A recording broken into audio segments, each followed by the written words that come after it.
At syempre, Sandro, since nga nalalapit na ang celebration ng 40th anniversary ng People's Television Network, of course, you heard it right, 40 years na ang People's Television na naglilingkod sa bayan. Kaya naman parang ngayong umaga, bigyan tayo ng kwento at ang naging buhay niya sa People's Television. Makakasama po natin this morning. Let us all welcome our former News Manager PTV, Mr. Jess Matubis. Good morning, sir. Jess. Good morning, Dayan and Sandro and the viewers of Channel 4. Yes. Sir Jess, po kaming kwentuhan kung kailan po kayo nagsimula dito sa PTV kasi sinasabi nga po 40 years na nga po, mag-40th anniversary na. And gusto namin malaman kung kamusta po ba ang inyong experience nung kayo'y kasama nga po dito sa PTV. Well, actually, I joined Channel 4 2 months after martial law was declared. In September 1972, I was working as editorial writer and reporter for the original ABC Channel 5 at Pasong Tamo. That was closed because of martial law, so I was out of the job. But 2 months later, the head then of the National Media Production Center, Director Gregorio Sandanya, decided to take in the reporters, the newsmen who lost their job because of martial law. Sabi niya kasi, bago sila mamundok, kunin na natin. So I joined National Media Production Center in 1972, which NMPC was then established GTV4. GTV4. GTV4, okay. Yeah. Before this became, now it's PTV4, no? TV, MBS, People's Television. Now it's back to PTV4. PTV4. Yeah. So anyway, I joined NNPC, the mother unit of Channel 4 in 1972. Which is now PNA po. Which is PIA. PIA, Yes, Information Agency. Sir Jess, since nabanggit niyo yung konting history na nangyari sa inyo, ano po yung mga hindi niyo makakalimutang naging experience niyo noon dito sa PTV4? Ay, marami. Kasi alam mo, mahirap nung panahon na yon because martial law and you were working for the government station and of course you got a lot of criticism, but hindi nila naiintindihan the government station, PTV4, is supposed to project, promote and protect government interests because you have the private channels to take care of, like you have ABS-CBN, you have Channel 7, you have Channel 5, they have their own agenda to promote. But PTV4 is the government station, so it has to promote government. And we were getting a lot of flack because of that, especially during martial law. But what we to do, we were in government, but we wanted to produce a TV newscast that was professionally done, that was adhering to journalism standards. But it was difficult because hindi nyo inabutan ang martial law, ano? Hindi po. Kailan kayo pinanganak? Ako po, 88 po. Ako po, 86. Wow, so... People Power and Ceremony. Tapos na. Tapos na nga eh. Wow. So, mahirap ipaliwanag sa inyo ang buhay namin noon. Now, we were trying to balance meeting journalism standards and promoting government at the same time. So, mahirap. Kasi, in fact, ilang beses kami na-suspend eh. Suspended.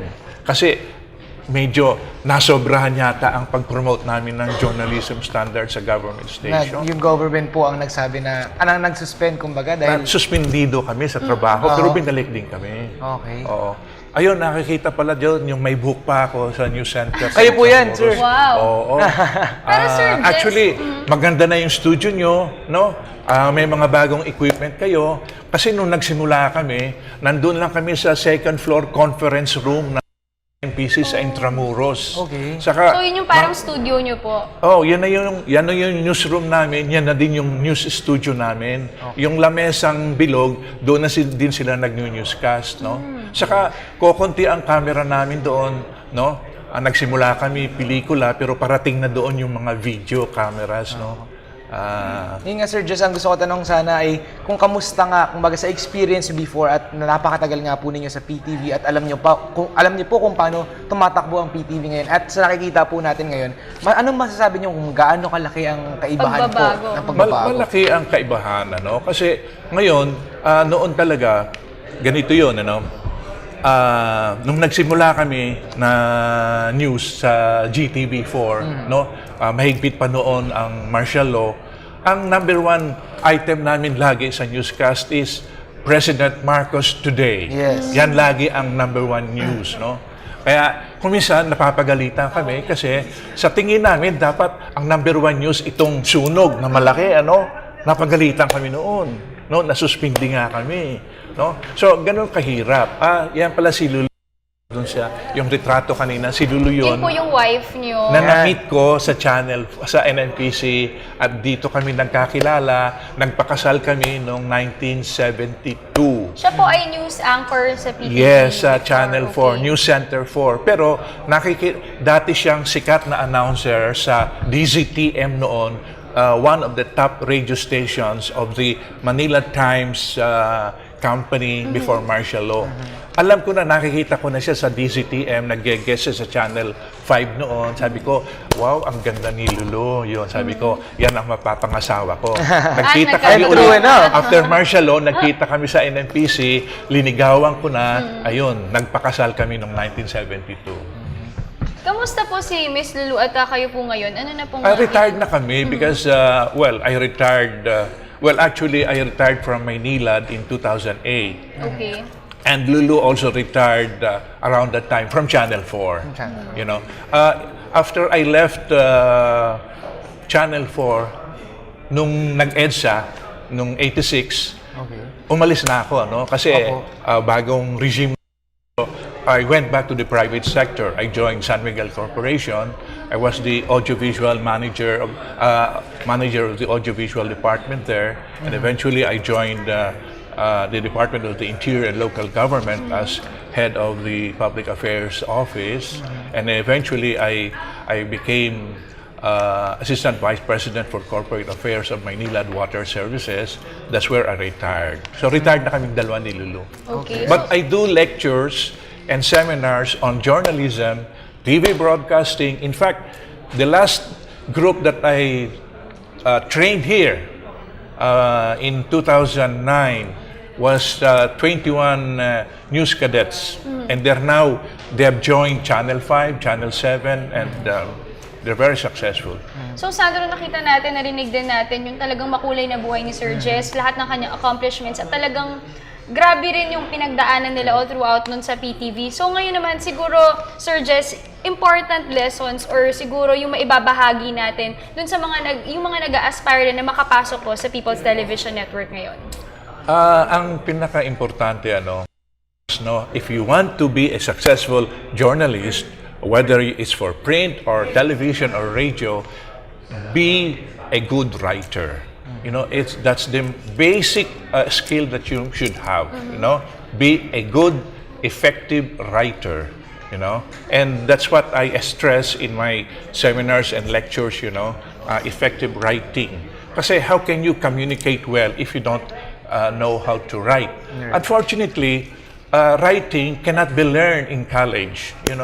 I mean, I've found out in my years, kasi noon, nung news director pa ako, may mga nag-a-apply from all schools, the best schools. Bigyan nyo ng essay test. Out of 20, siguro dadalwa lang ang papasa. No? So, if you want to be successful as a communicator, be a good writer. And to, sir, I'd like to ask, since you were the news chief here in PTV before, and you said na kumbaga marami nga kayo na training ngayon, how does it make you feel, kumbaga yung development from the time when you were here, kumbaga naghihirap kayo, tapos kumbaga yung ipinundar po ninyo ay kumbaga ngayon may ng mga tao? Well, I'm very happy watching all these people who, sabi ko nga, pag nagle-lecture ako, maraming dumaan sa kamay ko. Do you know that I gave Corina Sanchez her first job on television, Channel 4? Carmela Mel Chanco, Ces Drilon, Telma Dumpit, all these successful female anchors now, dumaan sa Channel 4 yan. In fact, Channel 4 has the reputation of being the training ground of all successful broadcasters in the Philippines today. Like yung mga trainee namin na mga news cadets, nasa Channel 5, nasa Channel 7, nasa Channel 2. You know, so I'm very happy knowing that Channel 4 has become the training ground of these communicators. Sir Jess, ngayon sa pagbalik ninyo ulit dito sa studio ng People's Television Network, ano pong pinaka-na-miss ninyo?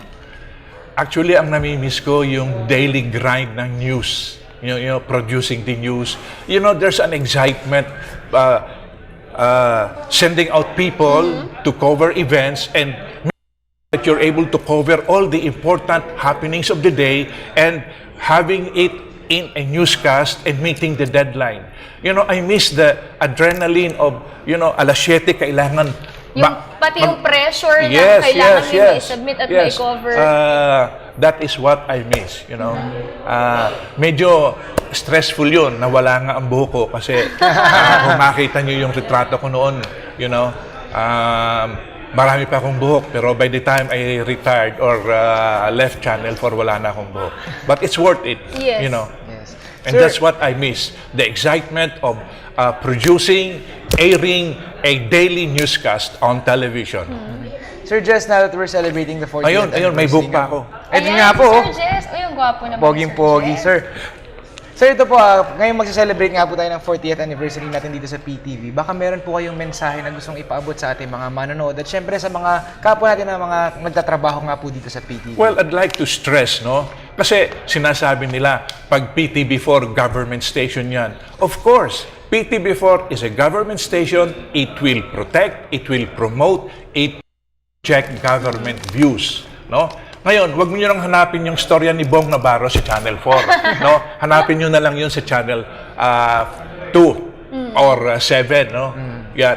Pero sa Channel 4, PTV4, which is the government station, it has the obligation to promote, project, and protect government interest. Yes. Of course, government will also protect the interest of the people. So, kailangan mabalanse yun. So, yan dapat ang tandaan ng mga nanonood sa atin kasi sasabihin, ay, Channel 4 yan, government station.